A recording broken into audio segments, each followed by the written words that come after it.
Welcome to Friday Conversation. Today we have Dominic Lee, a legislative counselor with us. Hello, Dominic.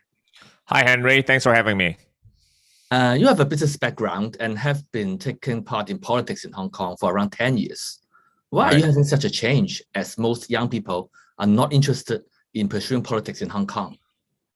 So I found my interest in politics when I was in high school. So I went to this summer program in Oxford University.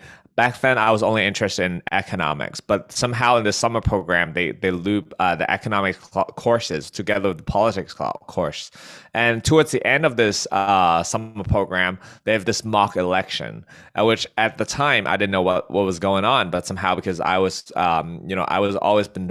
always been participating in a speech festival and so on and so forth. So I formed a team, and somehow we actually went ahead and won the election.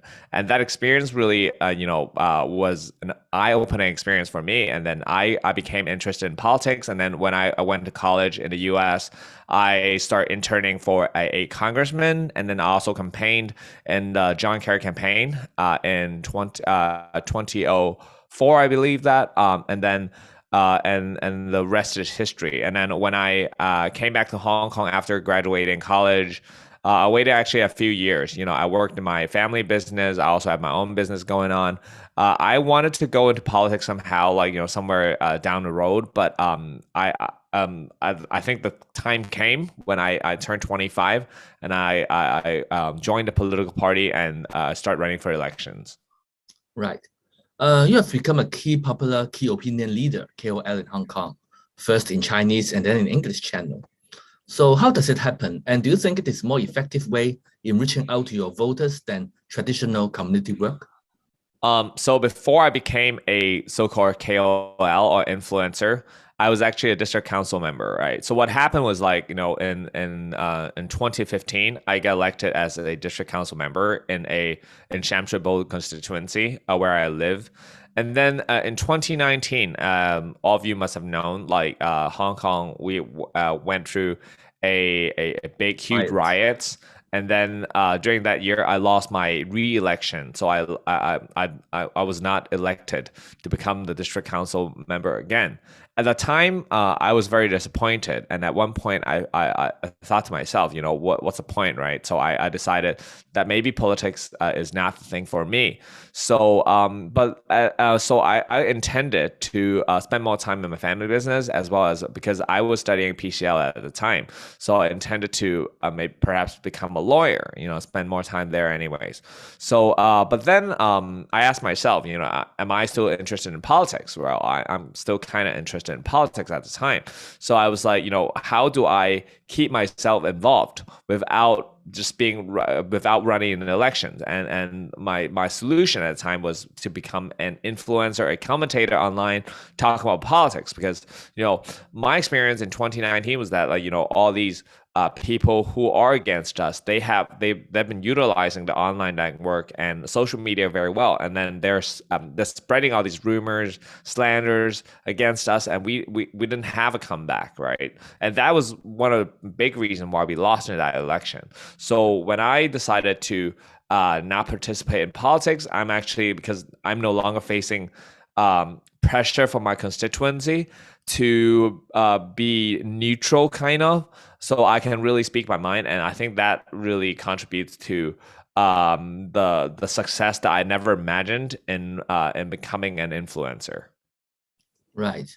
So recently, both you and I have taken part in voicing out to the international community, right, including speaking at the United Nations Human Rights Council meetings, which I think is the hub of many biased and ungrounded accusations on China and also Hong Kong.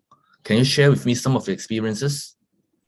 Yes, that's a great experience because last July I was invited to participate in my first speaking in the Human Rights Council side meeting, right? And then before I went to that meeting, I actually took a look at a lot of footages in the past and the United Nations, where they arrange all these NGOs representatives to speak in terms of a particular subject. And what I observe is that a lot of representatives from Western countries would basically have a lot of allegations on the situation of China and Hong Kong without ever actually coming here or been here before or have any experience with Hong Kong and China.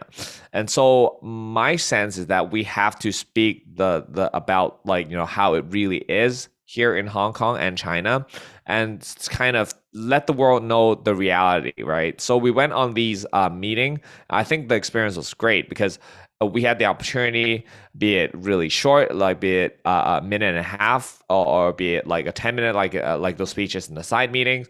We get this opportunity to tell the world, what we are all about. And I think my first speech in the United Nations was about national security law. And at that time, a lot of American politicians and Western medias have been really bad mouthing this national security, this piece of legislation, saying that it takes away the human rights or freedom of Hong Kong people. At the same time, they too themselves have these kind of legislation. So I was there to speak how Hong Kong has become after the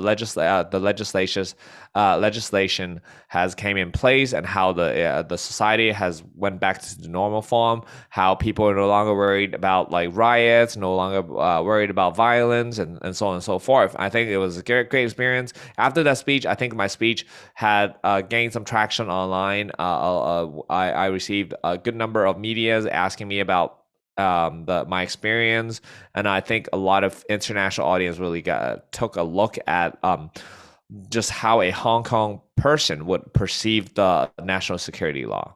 So finally, what do you think we should do to promote a genuine and unbiased Hong Kong and tell our story more effectively to the world? Right. So I think it's important, in recent years, there's been a lot of talk and here in Hong Kong and also in mainland China about how do we, promote China and tell the China story or Chinese story. Okay.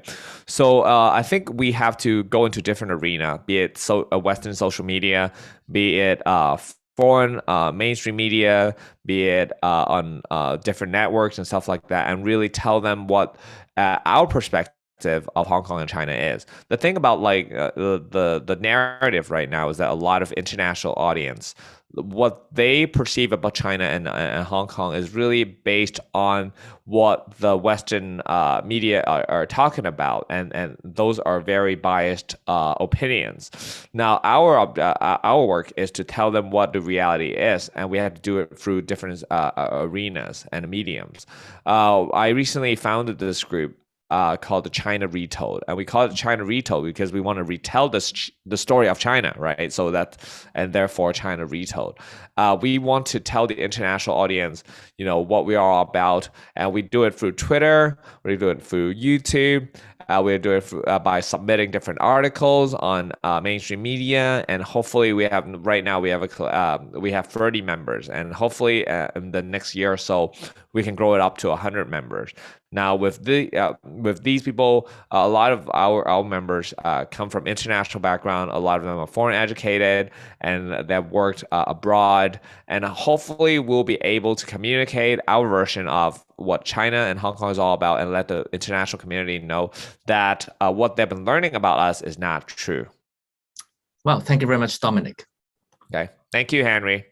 That's the end of today's program. Please like, share, and subscribe our Friday Everyday channel. I'm Henry Ho. See you next time.